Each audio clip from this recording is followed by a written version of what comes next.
سڵاوتان لێبێ خۆشەویستان و ئازان لە بەرنامێکی دیکەی تایبەتی دیداری تایبەت لەگەڵتانین کە مژاری ئەمجارەمان بابەتی گەرمی ڕۆژە کە لە هەفتەی ڕابردوو کە بڕیارێکی دادگای باڵای فیدراڵی عێراق درا سەبار بە نادەستوری بوونی یاسای نەوت و غاز لە هەرێمی کوردستان و هەردوێنێ ئەم بڕیارە لە ئەنجومەنی وەزیران بە نادەستوری درایە قەڵەم لەم پرسە کە هەڵەگرێت و ئەو چێشە قسە و باسی ئەمجاری دیداری تایبەتمان لەگەڵ ژیان جەلال وەکو پارێزەر دەبێت کە چۆن بڕۆینە ناو قسە و باسێکی یاساییەوە کە ئەم بڕیارە لە دادگای باڵای فیدراڵی عێراق دراوە کورد و هەرێمی کوردستان ڕێگاکان یاخود چارەسەرەکان بەدیل و ئەلتەرناتیڤی چییە بۆەوەی کە ئەم یاسایە نەچێتە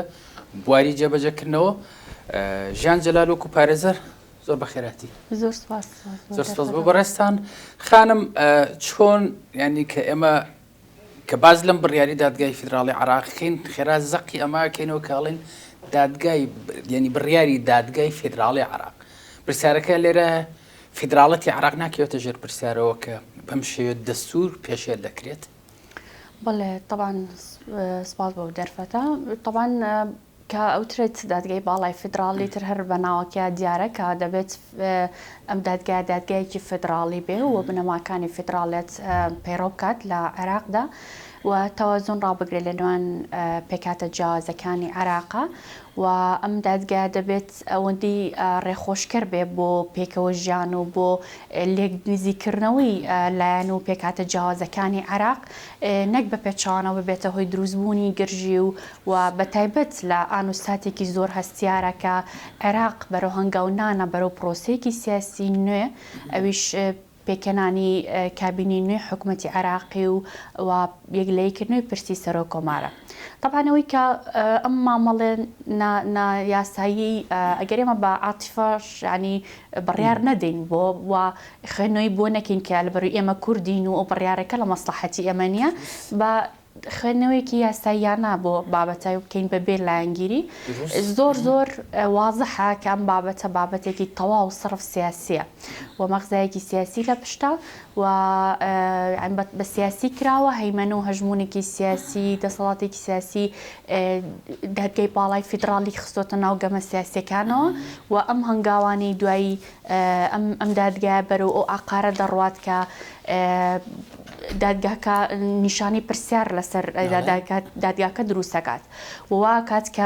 بەداخەوە ئایندی عێراق بەم ئاڕاستەیە بەرەو هەڵدێرە ڕوە بەرەو توندبوون و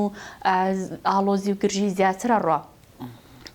پێشتر طبعا سابقەی ئەم دادگای باڵای فیدراڵ لە پرسی ڕەتکردنەوەی کاندیدبوونی هۆشیار زێباری بۆ سەرۆکی سۆرە کۆماری عێراق لە کاتێکی لە زەمن و لە تۆقیتێکی تقریباً زۆر کەمە بەڵێ و چۆنەڵی زۆر شپرزەیەکی پێوە دیارە زۆر پەلە پرۆزەیەکی پێوە دیارە حتا ینی ئەگەر هاتوو ئەم بڕیارێکی یاساییە بۆچی ئەوەندە توندڕەوانە دراوە بۆی کە هەموو یاسای نەوت و گازی هەرێم ئیلغا کاتەوە ڕەتیە کاتەوە بەبێ ئەوەی ئاماژە بەوە بکات کە فڵانە بەڕگە فڵانە مادە نادەستوریە یاخود مخالفی دەستورە بەڵکو بە تەواوی یاساکە ئیلغا ئەکاتەوە و حتا ئیلغاکردنەوەی یاسای نەوت و گازی هەرێمی کوردستانیش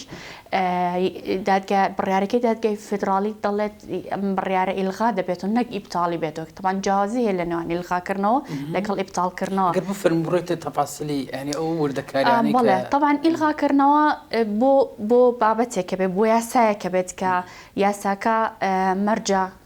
مەرجە دەستوری و یاسایەکانی سەحی مادەکانی تەواو بێ ڕوکنە جەوهەریەکانی تەواو بێ بەڵام لە ئانوستاتێکە ئیتر ڕادەگیرێەوە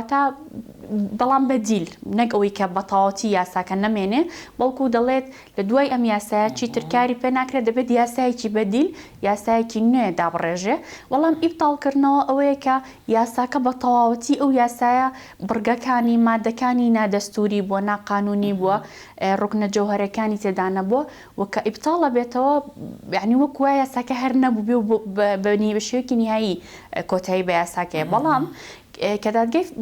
باڵای فیدراڵی بڕیاری داوە بە ئیلغاکردنەوە ئەمە بۆ خۆی وەڵامێکە کەواتە ئەم یاسایەکی نادەستوری نەبووە نادەستوری نەبوو و هەروەها بڕگە و مادەکانی مخالفی دەستور نەبووە بەڵام ئەم جۆرە لە ئیلغاکردنەوەیە جۆرێکە لە پەڵب پێکردن جۆرێکە لە بیان و پێگرتن و وەکو ئاماژەمان پێکرد تەبعاً ئەمە زۆر بە وازحی دیارەکە ئیرادەیەکی سیاسی لە پشتەوەیە و ئیرادێکی سیاسی سەپاندوێتی بە سەردادگای فیدراڵیە و زۆر بە پەلە ڕووزێ و بەبێ خوێندنەوە بەبێەوەی ئاماژەی بدرێ بە کامە بڕگە و کامە مادە تەواوی یاساکە ڕەتەکاتەوە. بەڵێ زۆر کە بەڕێستاموتان لەوەی کە ئێمە بە سۆزبەندی یاخود بە عاتفە ناکرێت بڕێنە ناو باسێکی یاسایی و دەستوریەوە داوای بەدیلم کرد ینی کە ئەنجومەنی وەزیران هەردوێنێ ئەم بڕیارە بە نادەستوریە تا قەڵەم بێ ئەلتەرناتیڤ هەبێ بۆی کە وەکو تریش کە قانون یاخود دەست یاخود یاسا خۆی بەتاتیە یعنی ئەتوانی بیکەشیت و بێنیتەوەیە ئەلێرا من داوای شوێنگرەوەم کرد کە بەڕێستا وەکو یاساناسی بەڵێ ئەو بڕیاری دادگای باڵای فیدراڵی طبعاً وەکوی کە ئاماژی پێکراوە پشتبەست بە مادەی 110 دەستور کە مادەی 110 دەستور دەڵێت اختصاصە حەسرەکانی حکوومەتی ئیتیحادی باسەکە ینی ئەم سەڵاحیەتانە اختصاصانە تایبەتن تەنها بە حکوومەتی ئیتیحادی نەک هەرێمەکان و پارێزگاکان خۆی لە نۆ خاڵدا ئاماژەی پێکردووە کە دەسەڵاتە حەسرەکانی حکوومەتی ئیتیحادیە بە هیچ جۆرێ لەو نۆ خاڵی کە ئاماژەی پێکردووە بە دەقێکی سەڕێح باسی نەودووگازی نەکردووە باسی بۆ نمونە باسی ئەوە کات کە مەسەلەی ڕەگەزنامە و ئیقامە و لجوئی سیاسی دەسەڵاتێکی حەسری حکوومەتی ئیتیحادیە مەسەلەی بەڕێوەبردنی سەرچاوە ئاویەکان کۆمەڵی خاڵی باس کردووە یاخود داهاتەکانی بڵێن عێراق دەچێتەوە ژێر دەسەڵات بەڵام لیتوانی بە نەسێکی سەڕێح باس لەوەش بکات کە بڵین داهاتی نەوە یاخود دۆسی نەود و گازی سروشتی لە سەڵاحەتی دادگای فیدراڵیە هەڵبەتە بۆچی کاتی خۆی لە کاتی دانانی دەستورە ئەم مادێ ئەم بابەتی جێ نەکردوێتەوە و دەقێکی سەڕێح لە ناو مادەی 110 جێ بکاتەوە تەبعاً ئەو کاتە لیژنەی دانوستان و لیژنەی نووسینەوەی دەستور کە کوردیش تێیدا بەشدار بووە حتمما ئەو مادەیان قبول نەئەکرد کاتە دەستور خۆی قبول نەئەکرا ئەمە لێرەدا تۆ بیت مادێک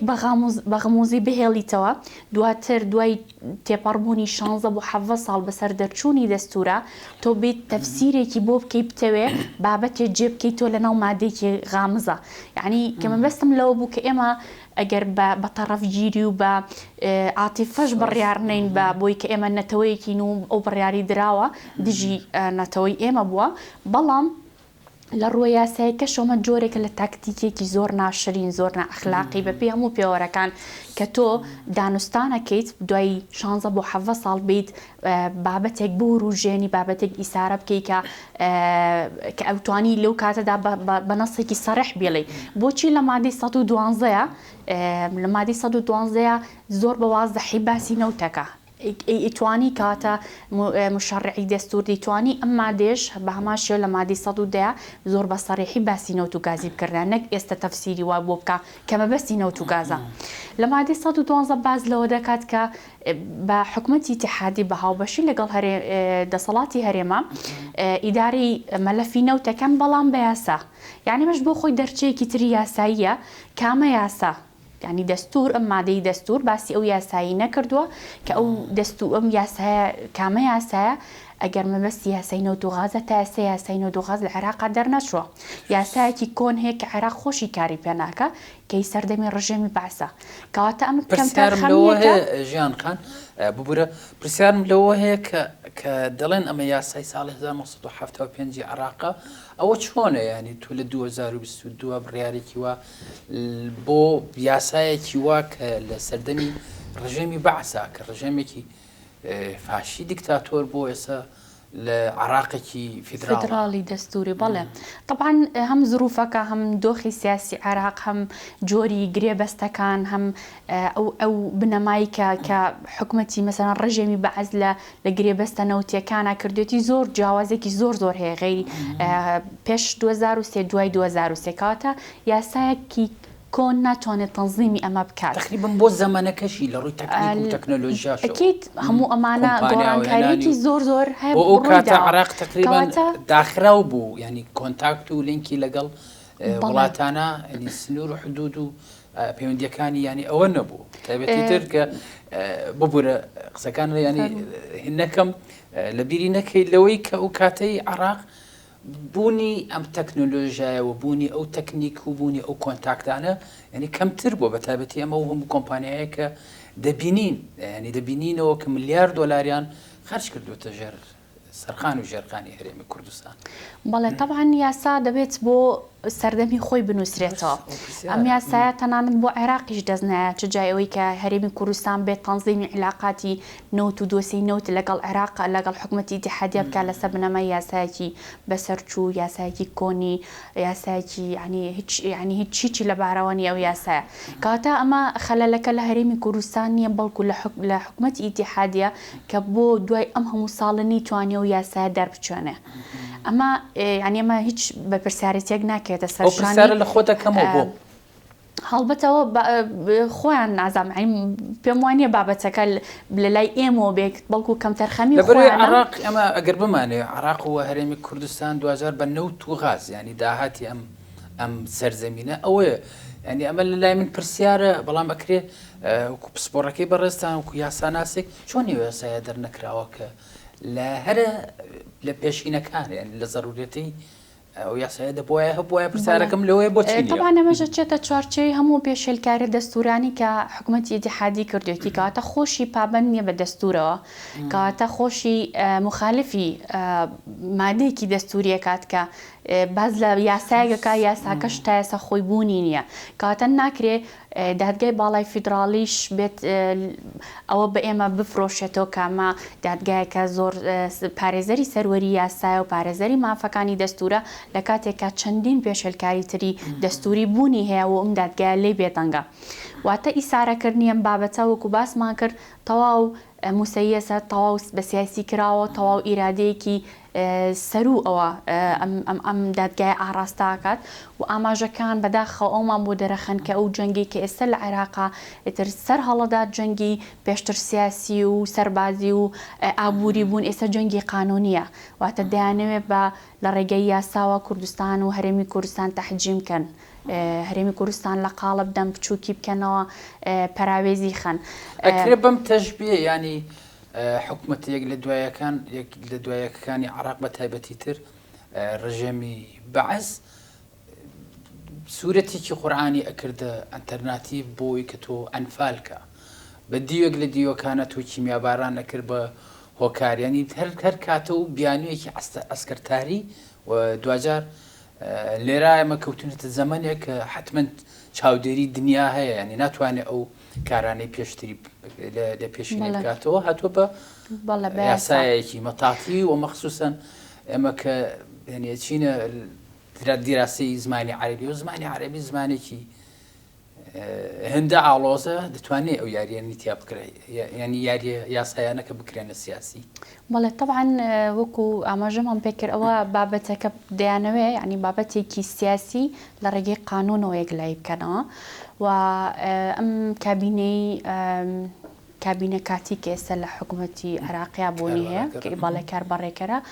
پێم وایە کەسانی شارەزای تایە کەزانێکن کە شارەزا لە ڕووی لەوە ناکە خزمەتی عێراق بکەن بەڵکو لە ڕووی تەکتیک و فێڵکردنەوە کە نەوێت ئەو دەرچانە بدۆزنەوە ئەو حیلە قانونیانە بکەن بۆی کە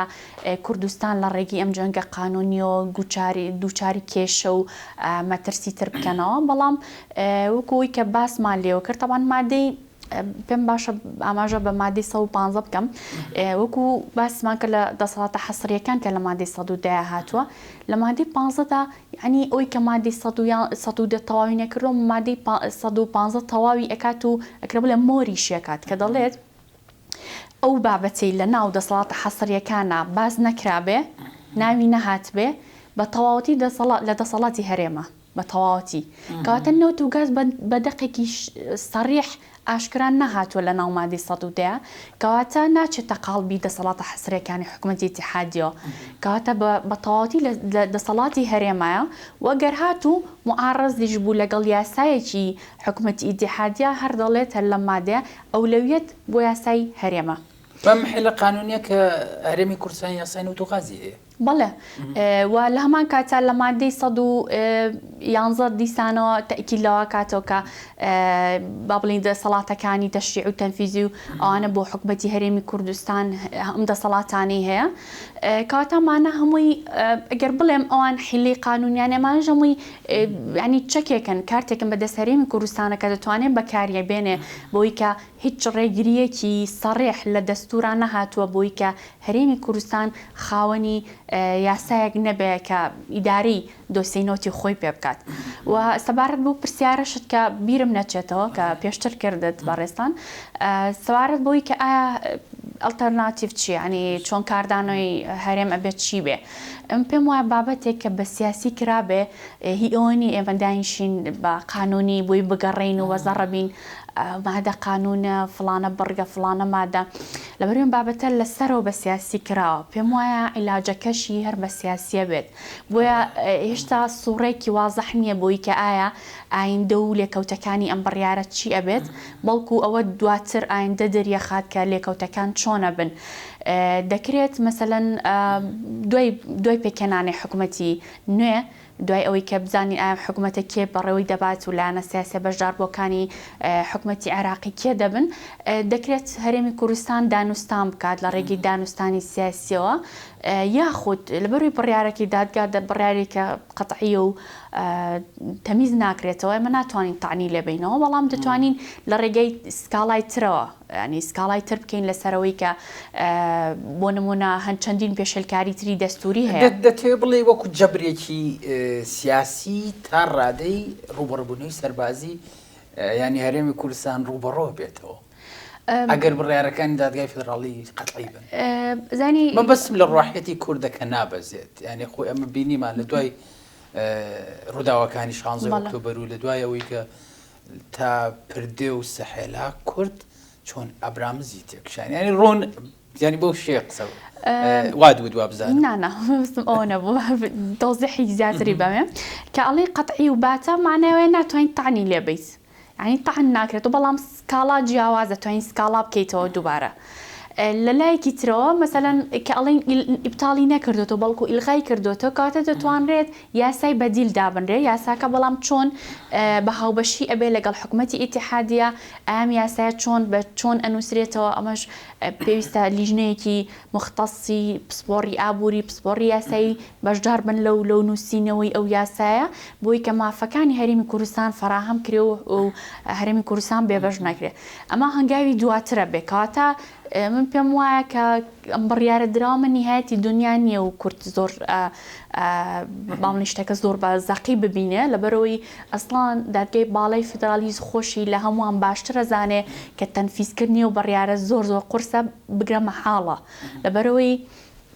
دۆسیەی نەوت کە چەندین ساڵە هەرێمی کوردستان ئەم بابەتی یەکلایی کردوتەوە و یاسای تایبەتمەندی هەیە و کۆمپانیانە لێرە پیشەسازی نەوتیان بۆ بەرهێناوە ناکرێت لە بە بڕیارێکی دادگای فیدرالی لە شەو ڕۆژێکە ئەمە هەمووی کۆتایی پێبێت و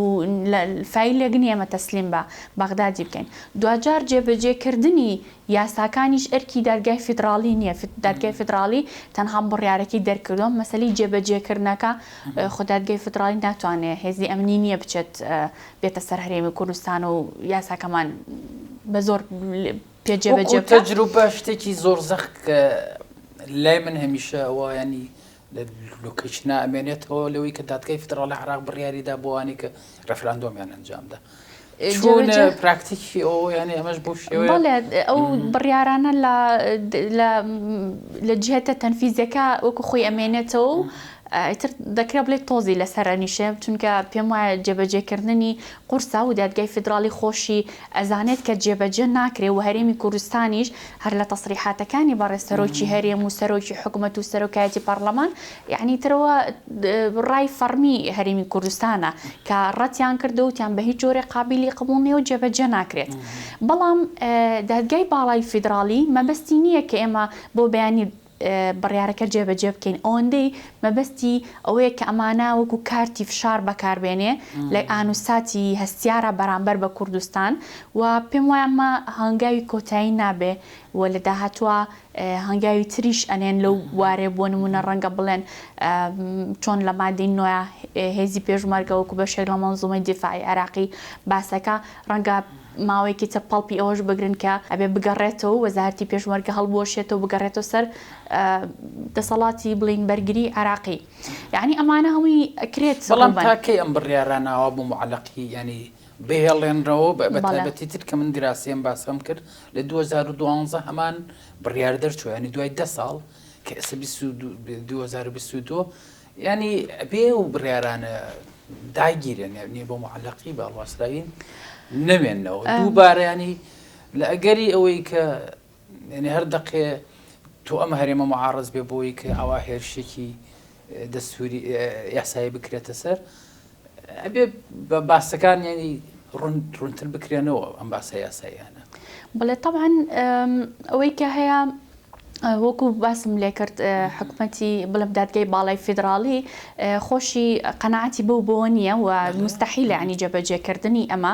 بەڵام ئەوەی هەیە وەکو کارتێکی فشار لەم کاتیا بەکارێنێ دژی هەرێمی کوردستان و بۆ ئەوەی کە هەرێمی کوردستان چۆن لی لە قاڵب بدات و بزات ئانوساتی دەرکردنی بڕیارەکەش ئەمە بۆ خۆی جێگێ پرسیارە لە چ کاتێکان بڕیارە دراوە لە کاتێکا کە مانۆڕێکی سیاسی و دیبلۆماسی ئەم فشارە یاسایانن دەکرێت بۆی پارتی دیموکراتی کوردستان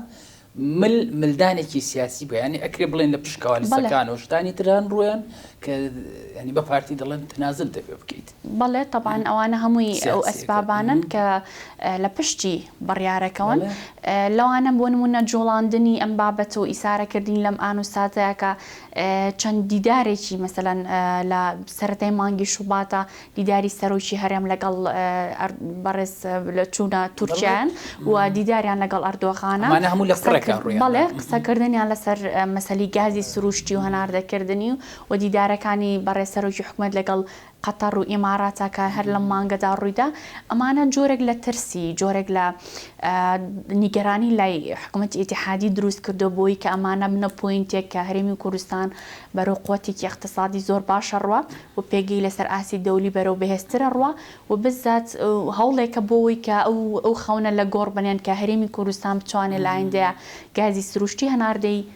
وڵاتان بکات ئەمانە تەنها بۆ ئەو هەوڵانەیە نەگەوەی خودی بابەتەکە ئەوە بێت کە هەرێمی کوردستان سڕف ئەو مادەیە بتوانێت ئەو بڕیاری دادگای فدراڵی بتوانێت جێبەجێ بکات خۆی یەکەم زەرمەند لە بنەم پێشێلکارێ دەستوریانە لەم بڕیارە لە ناکاو و کتوپڕانی دادگای باڵای فدراڵی زەرمەندی یەکەم عێراق خۆیەتی بۆ پێی کە نیشانی پرسیار لەسەر و فدراڵێتە دروستە بێ نیشانی پرسیار لەسەر و پێکەوە ژیانە دروستە بێ لە کاتێک کە عێراق پێویستی لە هەموو کاتێک زیاتر پێویستی بۆیە هەیە کە یەکگرتووی جۆرێک لە ئاشتەوایی جۆرێک لێک ڕیزی دروست بێ لە نێوان پێکاتەکانە بۆی حکوومەت سەرپێکەیە بۆی پرسی سەر و کۆمارێک لای بێتەوە بەڵام ڕوژاندنی ئەم بابەتانە دووبارە دەبێت هۆی پەرتەوازەیی عێراق جۆرێک لە ناسەقامگیری دروستەکات ئەوەش زانین کە بڕیارەکانی عێراق لە کام وڵاتی ترەوە بەڵێ طبعا ئەوە بابەتێکی زۆر وازەحە بە سوورە عامەکە هەرچەنە وەکو باسمان کرد ئەو بڕیارانە کە سیاسیە مەرجویە هەر لەناو عێراقا زۆرجار لایەنی دەرەکی وڵاتانی ئیقلیمی دەستانێ لە ئاڕاستەکردنی ئەو بڕیارانە بۆ پێکە عێراق وڵاتێکی ئاڕاستەکردنیە بەڵکو ئاڕاستەکراوە لەلایەن هێزی تر و ئاڕاستاکرێت بۆیە تەنانەت لە بۆ نمونە لە نموزەجی پێشوش لە دوورخستنەوەی بەڕێز و شارزێباری لە کاندیدبوونی بۆ سەرۆکایەتی کۆماری عێراق ئەوە وازەح بوو بۆی کە ئێران یا یەکێک لە وڵاتانە کە هەژمونێکی زۆری هەیە لەناو عێراقا بۆ نمونە لە بەرژەوەندیان نییە کە سەرۆکۆمارێکی کورد و لە هەمان کاتا لە خەتی ئەو نەبێت بتوانێت تەحکوم بە عێراقەوە بکات. من یعنی وەکو پسپۆڕەکەی بەڕێستانم دوان لە باسێکی یاسایی گەرنە ئێمە کە وەکو یعنی خوتان وتان وێنەکە ئەگەر دوورکەوینەوە لێی بە گشتی ببینین حکوومەتێکی یعنی تیۆکراسیە ئێمە کە لە عێراقی بینین ئاین مەزهب ئاینزا یعنی خێڵ ئەمانە هەیمەنیان هەیە لە عێراقا بە تایبەتی تر کە تۆ کە ئێمە دەستوورێکی جوانمانەیە ینی ئەگەری بە پراکتیکردنی وەکو خۆی ئەم دەستور و ئەم یاسایە لە عێراقا ناممکنە. ئەکید لەبەرەوەی تەمانۆک و باستان کرد عێراق وڵاتێکی خێڵێکی تاعیفی جیاواز و لە هەمان کاتە نەتەوەی جیاواز و پێکاتی جیاواز لەگەڵەوەشە ناتوانێت هەرچەند هەوڵیش بات ئێمە هەرێمێکین تاقە هەرێمی لەناو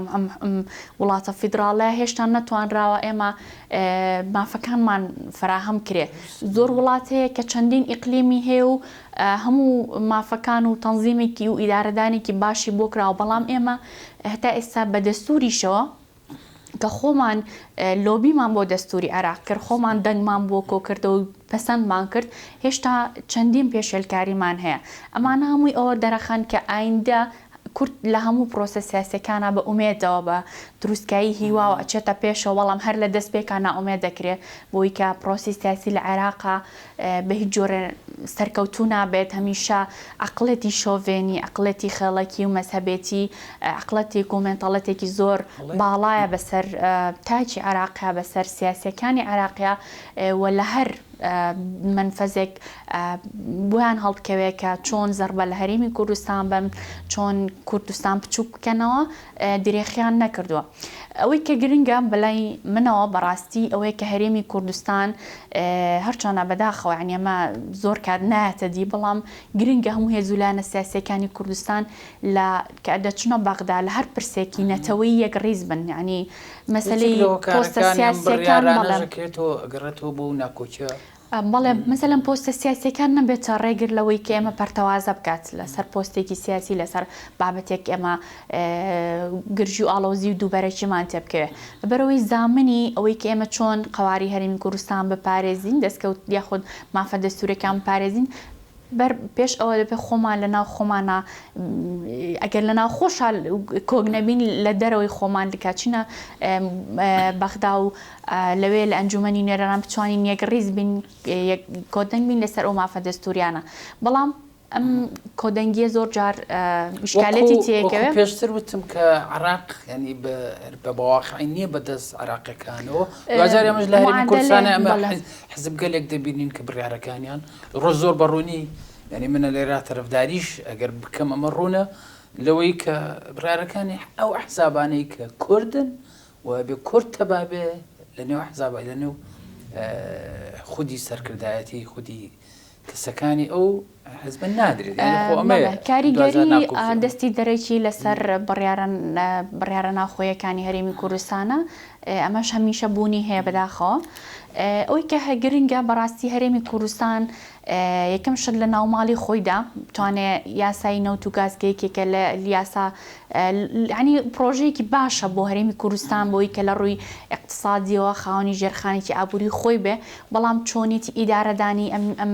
دۆسیە دەبێت بۆ هەرێمی بۆ خەڵکی کوردستان شەفافتر بێ، یاخود زیاتر لە قازانجی هاوڵاتیانی کوردستانە بێ و ئەم دامەزراوە دۆسیە بە موسساتی بکات، بە دامەزراوەیی بکات و کەمترین مەجال بهێڵێتەوە بۆی کە ڕخنەی لێ بگیرێت فەسادی بازگەلەیەکی تۆ منە بێ پرسیارکەم، بەڵام من نارەوە نەکاتم بەهەوە. بەڵێ گرنگە یەک خاڵیتر بەڵێ گرنگە هەرێمی کوردستان ئەگەر هاتوو بڕیاردرا مەسەلەن یاسایەکی ترین نوێی نەوت و غاز بۆ هەرێمی کوردستان دەربچێت، ئەوە دەبێت مەسەلەن ئەوانە هەمووی جێ بکرێتەوە، زیاتر دۆسینەوە مؤسساتی بکرێت، چونکە ئەمە جێگەی داخە بەڕاستی کە ئێمە بڕیارێکی شۆڤێنی ئەڵێن ئەبینین سێرەکەین خەڵکی کوردستان پێی خۆشە، یعنی ئەمە جێگەی پرسیارە ئەم دڵخۆشیە لە پایچی بۆچی ئەم ناومێدیە ئەم بێئینتیمابوونە لە لای هاوڵاتیانی کوردستان بەشێک تەبعاً دروست بووە. و هەروەها پێویستە مەسەلەن ئێمە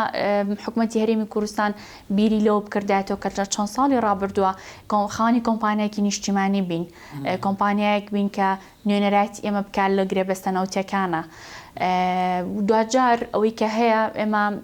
دووبارە مەسەلەن ئەگەر هاتوو پرۆسی دانوستانەکان دەستی پێکردەوە لەگەڵ حکوومەتی ئیتیحادیە، تەوانە بێت پێداگیری لەسەرەوە بکرێت کە مافە دەستوریەکانی هەرێمی کوردستان جێبەجێ بکرێ و بزات مافەکانی لە ناو دۆسەی نەوتە چونکە وەکو باسم کرد پێشێلکاریەکان بەتەنها لە بەرژەوەندی ئەوان نییە و ئێمە زەرمەندی یەکەمین بەڵکو ڕەنگە بە پێچوانەوە بێ ئێمە زەرمەندی یەکەم نەبین بەڵکو خۆی پرۆسی سیاسی عێراق و ئەوانی کە حکومڕانی عێراقەکان لەو پرۆسەیە کە پرۆسێکی نافیدراڵیت و نادیموکراسی بێ زەرمەند دەبن و دوجار پرۆسی سیاسی عێراق دووبارە شکستێنێتەوە و گەڕێتەوە بۆ خاڵی سەفەر. دنیا سپاس ژیان جەلال وەکو پارێزەر کە لەگەڵمان بوو زۆر سپاس. زۆر سپاس بۆ ئێوەش. زۆر بەخێراتی. خۆشەویستان و ئازان ئێوەش هەمیشە تەندروست و کامران بن.